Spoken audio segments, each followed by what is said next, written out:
There are a lot of different versions of the genesis of Beverly Hills Cop. Michael Eisner claims he was the originator of the original idea. He remembers a story when his wife thought she heard burglars in the house, and the Beverly Hills police was in there over their house within 2 minutes, running all over the roof. Then Don Simpson, who was my partner and at the time head of production at Paramount, said he was driving through Beverly Hills with his old Camaro and was pulled over by the Beverly Hills police. And he thought, what happens if a cop from another city came to Beverly Hills driving this old beat-up car? How would they treat him? So there's two versions on how the story originated. It was in 1977, that I got a call from my agent, that Don Simpson, who was an executive at Paramount, and wanted to meet and present an idea to me that he said Michael Eisner had suggested to them, and they were excited about writing up as a screenplay. They did not mention comedy at all. They wanted to do something about a cop in Beverly Hills who basically raises a lot of cane. The story for Beverly Hills Cop came to me actually on the beach in Santa Monica. And I called Don and I said, I have the story, and if you want to meet, if you want me to present it to you, I'll be glad to come in and present it. As I was telling the story, and before I came to the end of it, Michael Eisner jumped up in excitement at one point. He says, okay, that's enough, that's enough. He says, it's terrific. He said, don't go to outline, go immediately to screenplay. And so that's the way the story began, and I wrote the original screenplay on the basis of their approval of my story. We went in to meet with Jeff Kassenberg to try to figure out what our next projects were going to be. And Don, who likes to read executives' mail on the desk upside down, read Jeffrey's list of pictures that he wanted to make that they currently were earmarking for production, and one of them was Beverly Hills Cop. So Don said, Jeff, that's my project. That was my idea. We want that movie. You can't give that to anybody else. Jeff said, fine, you guys have it. So when I walked into my agent's office subsequently, this about 4 years after I had written the screenplay, and he said, guess what? They're making your movie. Since I had written several other scripts by now, I said, which one? And he said, Beverly Hills Cop. And I said, great. And of course, the next question out of my mouth, suspecting this would be the case, I said, who did they have assigned to rewrite me? And of course, they had hired somebody else. So we sat down with, I think it was Dan Petrie, Jr., who kind of worked up Beverly Hills Cop and worked out the framework, the story, the characters. Looking at all of the previous drafts, it was a more straight-ahead action piece. When I was writing my draft, the sort of actors we had in mind, although they were never approached, were Al Pacino and James Caan and Clint Eastwood. Before we hired Dan Petrie, we thought it was a great role for Mickey Rourke. Mickey Rourke was just coming off a Body Heat, was one of the hottest actors in town. We made a holding offer while Petrie was writing the script with Mickey. We paid him, I think it was $400,000 not to take a movie. Of course, it took a little longer to develop the screenplay.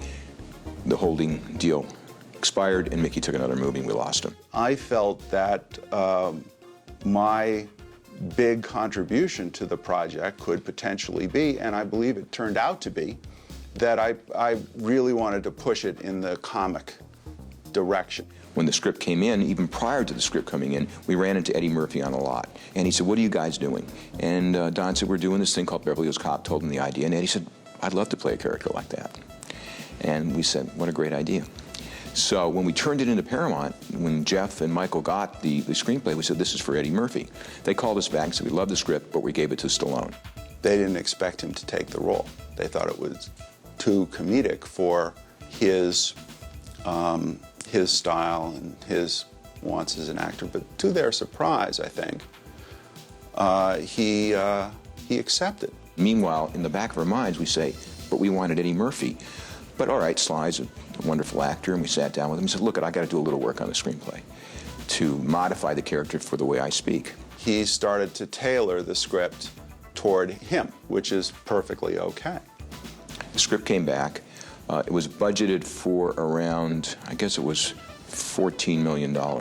One of the things that Stallone asked me to do was to change the name of the character from Axel Foley to Axel Cobretti, so that he could be called the Motor City Cobra. He wrote in an enormous amount of action and changed the movie quite a bit. Paramount read it and said, this is going to cost us $20 million. We can't make this movie for that price. First, I did a draft in the Stallone direction. Marty Brest came aboard at this point, had to be persuaded by Don and Jerry. Don and I were both major fans of Marty. We saw his student films. We saw his first movie, Going in Style. We really had been chasing him for a number of years on Beverly Hills Cop. Every time he got a draft in, we sent it to Marty, and every time he turned us down. They just beat on me, and Jerry Bruckheimer called me around every 20 minutes. I just kept him on the phone for a couple hours and said, "You're not getting off the phone until you agree to do this picture." And while he was talking to me, unbeknownst to me, Marty took out a quarter. And I said, you know what, I'm gonna flip this coin, and I swear to God, whatever it comes up, I will do. If it comes up, don't do the movie, I won't do the movie. If it comes up, do the movie, I'll do the movie. And I flipped the coin, and it came up heads, which was to do the movie.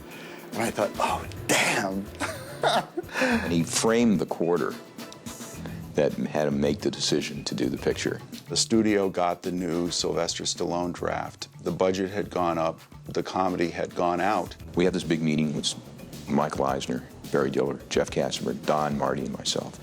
And, you know, Barry says, "What are you guys going to do? You have a picture that we're not going to spend this kind of money." So Michael turns to Don and said, "Tell Sly you want to cut all the action out." And Don looks at Michael and says, "I'm not going to tell him that. You can tell him that."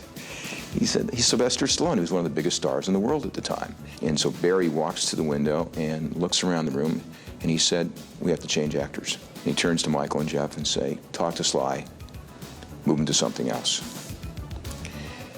And then he turns to us and said, "What would you guys do?" And we said, "We'd go to Eddie Murphy." How you doing?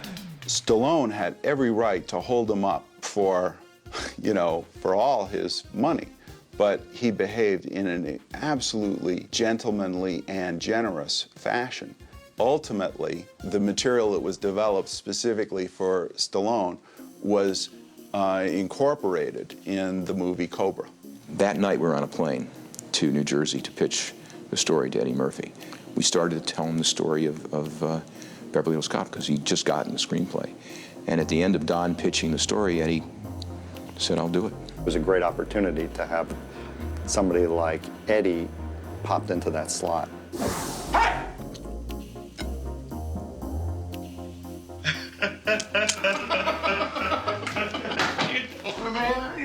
How you doing? Right. I see you still breaking in people's houses. What do you expect with that lock? Why don't you buy a real fucking lock for that door, huh? I don't need no lock. I got my pistol. I pop a cap in somebody. I can't afford no electrical bill though. Close my refrigerator. You got roaches and shit and all this out there. Sit down, man. Look at you.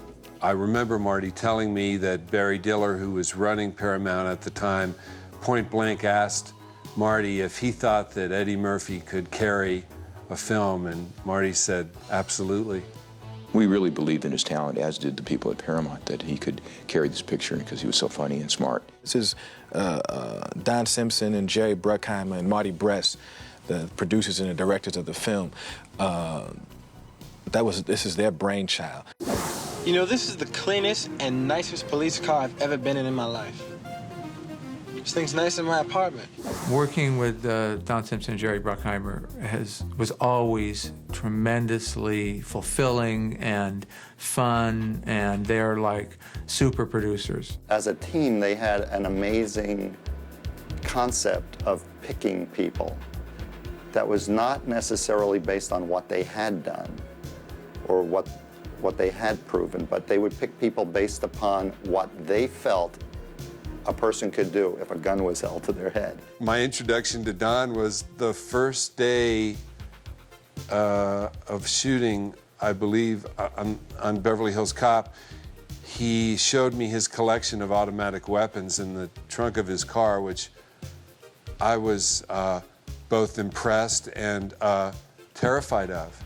Don had a reputation of being a wild man and a crazy man, but I loved him. I mean, the thing I loved about him, that he was so honest about everything. He just, you know, and he and Jerry were such a great team, you know, and because Don was a wild man and Jerry was kind of like the quiet guy, you know, so they were like the good cop, bad cop thing, you know.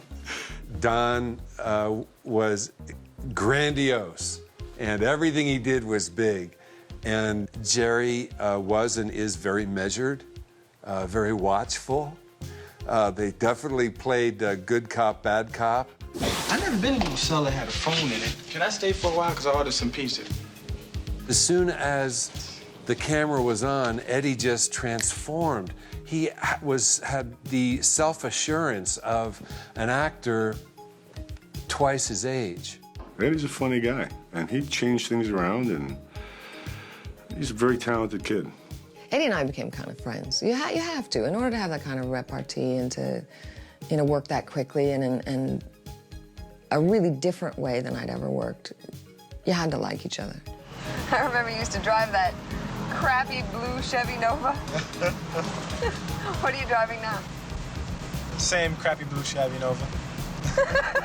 Eddie and all the other actors, but Eddie, you know, historically and sort of legendarily is an amazing improviser. No matter where Eddie would go in his flights of improvisation, he would always bring me back to my line and feed me a line that would absolutely put me right back on point so that I could say what had to move the plot along. Eddie was a god. He was a comedy god. Jesus Christ. He almost gave me a heart attack. I met Judge through Amy Heckerling, who was an old friend of mine. There was something about his unique rhythm and you know, the quality of his personality comes through. The first time I remember auditioning was with John Ashton. We were trying to find who Taggart was going to be. I had 5 callbacks, and the 5th one I went in, and every time I went in, I read the same scene. So the 5th time I went in, they started mixing and matching people, and that's the first time I met Judge, and we were out in the hallway, and they were going to put Judge and I together to go in the room. So I said to Judge, I said, you know, what's the story about anyway? I have no idea what this, I never read the screenplay. I only had that one scene all the times that I went in there. So Judge goes, oh, you're kidding me. You don't know the story? And so he starts frantically telling me the story out in the hallway. So I said, okay, we'll just wing it and have a good time. And so Judge and I went in there, and we started ad-libbing stuff and doing things, and a lot of that stuff that we did was in the movie. I remember Marty calling me up. He says, you got to see these 2 guys. You got to come in and see these 2 guys. And he had Judge in there. He got Judge through Amy Heckerling, because he called Amy and said, I need a really straight-looking comedic actor. And Amy had just worked with Judge, and Marty brought him in, read him, liked him a lot, and then he found John Ashton and put the 2 guys together and just let them riff, because they were such opposites that worked great. So that all came out of improv that Marty created and Marty found. I've always been a huge fan of Laurel and Hardy and the Honeymooners, and the opportunity of developing a combo like that seemed really delicious to me. We improvised a lot in the audition, and I remember Marty's big direction to us was, you're an old married couple. And Rosewood, you are the overly concerned wife, and John, you were the henpecked husband. So I'm hassling him about his diet, how much coffee he drinks. We came up with the meat thing. You know, it says here that by the time the average American is 50, he's got 5 pounds of undigested red meat in his bowels. And he turns and he looks at me and says, why are you telling me this? What makes you think I have any interest in that at all? It was hysterical. The scene that Judge and I have in the car, I mean, all it says in the script is Taggart and Rose would wait outside. You know, I noticed you've been drinking a lot of coffee lately. Well, I think that's why you have a hard time relaxing. You know, all that stuff they did while they were waiting outside the hotel was stuff that I had written down from their improvs when they were auditioning. Well, the scene climbing over the wall, that was totally improv. I mean, Marty just came up to Judge and me and said, just have a hard time getting over the wall. Okay.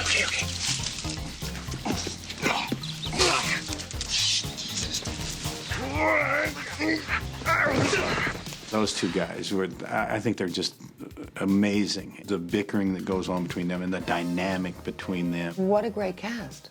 What a fun cast. These people came in, knew their job, and did it. The first thing I shot was the strip bar. We were all thrown together. We were sitting in this tiny little cocktail table for a couple days with naked women over your head. I was very bashful, Eddie was a big star from Saturday Night Live. I was very shy.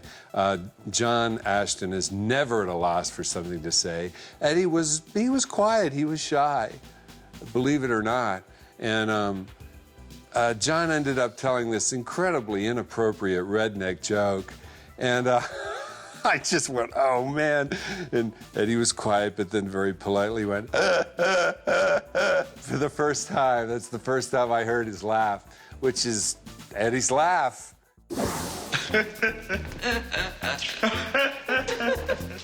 John and I improvised a lot when we were together. But whenever we were with Eddie, it was kind of more like us just reacting to what Eddie was saying. There were times we had no idea what was going to come out of his mouth. We were shooting in the Beverly Hills Police Department set, and it had no air, and Eddie was getting really tired. And Eddie was very pure, you know, never drank coffee, nothing. And he decided that he was getting so groggy in this set that he would relent and have a little coffee. Being that his system was so pure, the coffee sent him through the roof. He's spinning this story about how Taggart and I ended up saving the day at the strip club. And he talks about how we're super cops and how we're really cops with capes. I did not know what was going on. I was watching the show having fun. I'm still freaked out by it. You must have a sixth sense. I don't know what you teach these fellows, but they're not just regular cops, okay? They're super cops. And the only thing missing on these guys are capes. And I had to stick my hands in my pockets because I had blown a couple takes because it was so funny. And I squeezed myself, I pinched myself so hard. When you see the scene, you'll see my hands were in my pockets because I couldn't blow any more film. And he was so funny in that scene that I ruined the first couple of takes by laughing. It was, you know, and finally I had to like hide behind the camera with a thing, and I kept ruining takes. You give Eddie a scene and you say, all right, these are the key plot points. This is what you got to hit in the scene. The rest is up to you. So you just point Eddie in a direction, and he just vamps with it and goes with it. Another great example of Eddie's invention, Marty told him at one point, when he drives up to Victor Maitland's private club and to park his car, the first take, he just got out of the car, the valet took it, and Marty said, Eddie, we need something because it's kind of dead air. Can you give me something when you get out of the car? And he says, sure, backs up, drives in, gets out, and he says, can you put this in a good spot? All this shit happened last time I parked here. Thank you. Well, Marty just loves to, he likes to do a lot of takes, you know, and he likes to get it as it's scripted, and then, okay, we got that. Now let's just play and have fun. And then a lot of that stuff gets in the movie. The thing I love about working with Marty is he really does care about character. Character development and character nuance to me is the thing that I find most intriguing. Just because it's on the page and just because the actors say it doesn't mean it's right for Marty. Marty will go to any degree to make a scene work. If you had questions, certainly about character, and more often than not about plot, because we were jumping all over the place and doing all the ad-libs, he clarified, and you really could have gotten lost. Marty was a great audience. He believed completely in us as a cast. He felt that he had a great cast. He was wildly enthusiastic, contagiously so, and was a tremendous audience. For me, very easy to work with. We got along very well. We have very similar sensibilities about stuff, and I had a great time. Beverly Hills Cop was lots of fun to work on. When I mentioned Mikey's name to Maitland, that's when Maitland went nuts and had me thrown out. Axel, you look like a hoodlum. You go barging into his office without an appointment.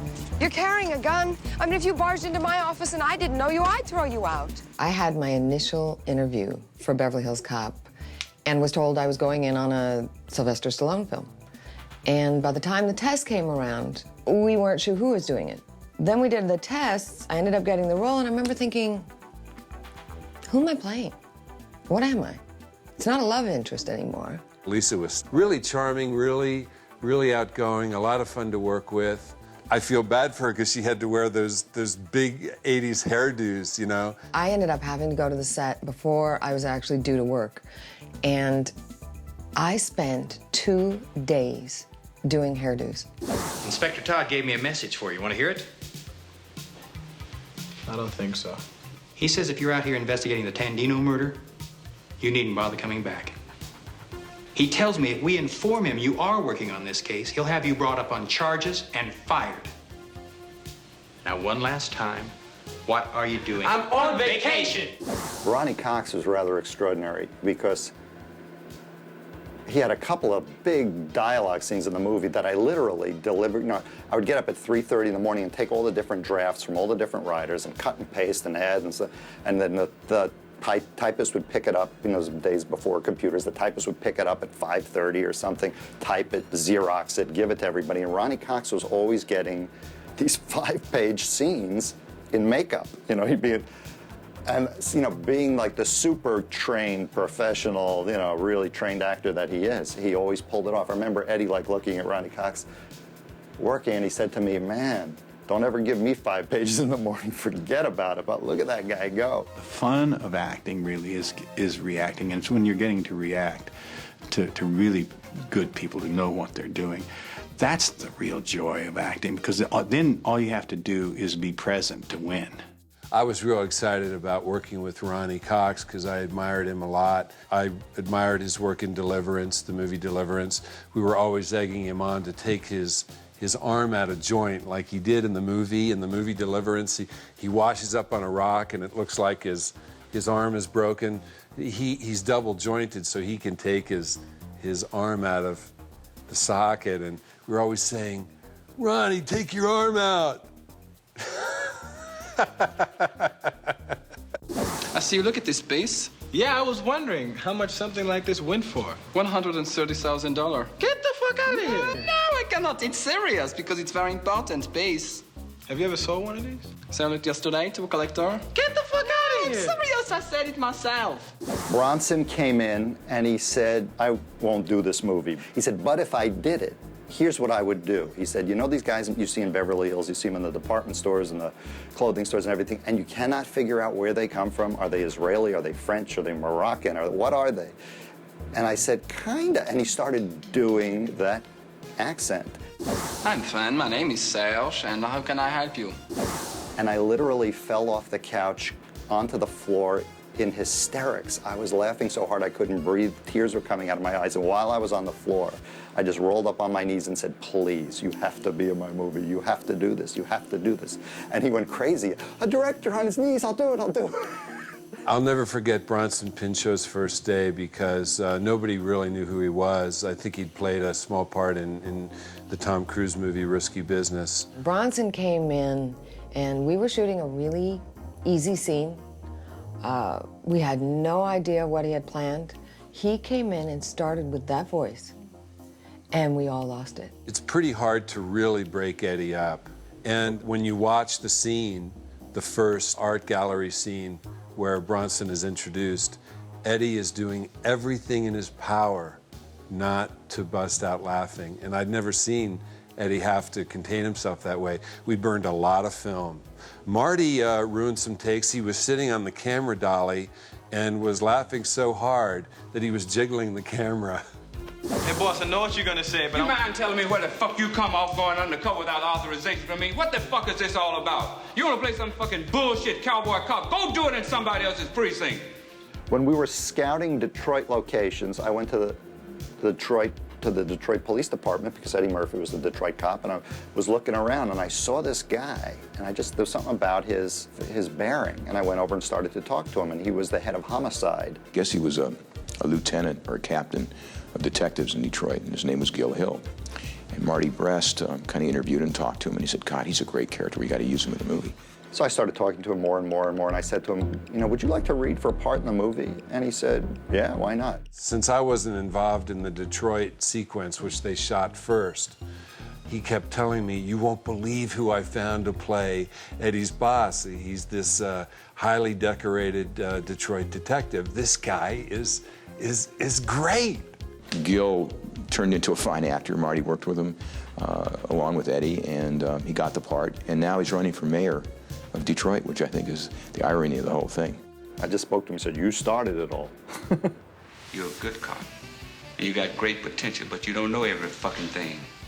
and I'm tired of taking the heat for your ass. One more time, you're out on the street. Do you understand me? Boss, let me tell you. Do you understand me? We spent, I think, the first week or two in Detroit, filmed part of the car chase there, and the big truck going down the street with all the cars being destroyed. That was done in Detroit. You know, we called that truck, we called it the train because it was unstoppable. And because it had to do all that bashing, the front bumper of it was fitted with a steel I-beam, or construction beam.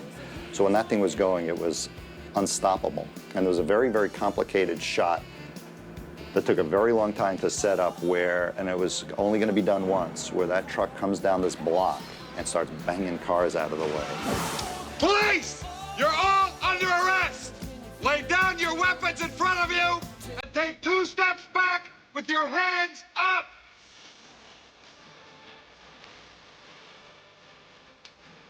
Very good. Great. When we finish the movie, you normally have what we call an industry screening, where you invite all the agents and actors and, you know, friends, and we're sitting in the theater and we're in the back and nobody's laughing. I mean, it is dead silence.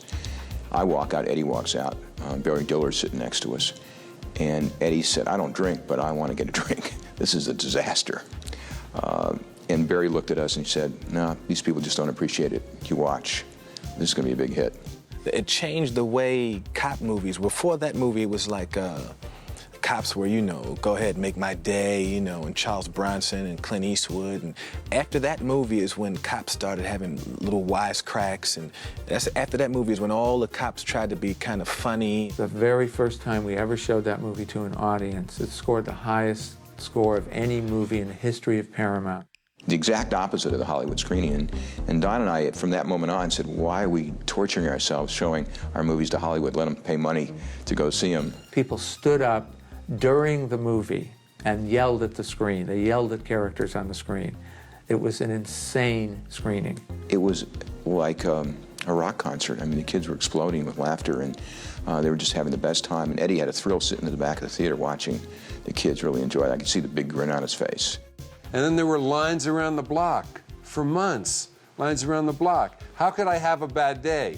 It was extremely gratifying to get that kind of audience response. A week before Beverly Hills Cop opened, I had to show 2 pieces of ID at the bank that I'd had an account at for like 5 years.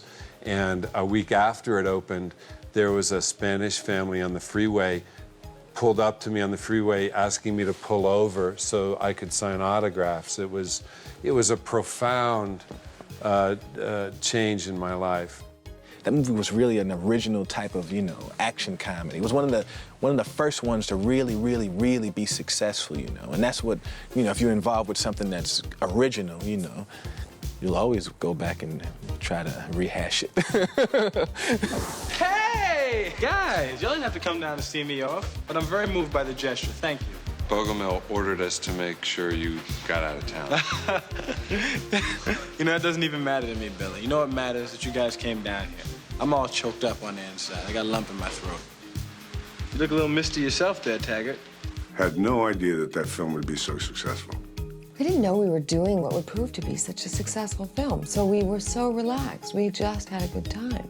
I never ever thought that I would be associated with anything of that magnitude, but I wasn't surprised that people responded to it because it seemed like a film that would, you know, that one would enjoy. It was really fun. I just had a great time.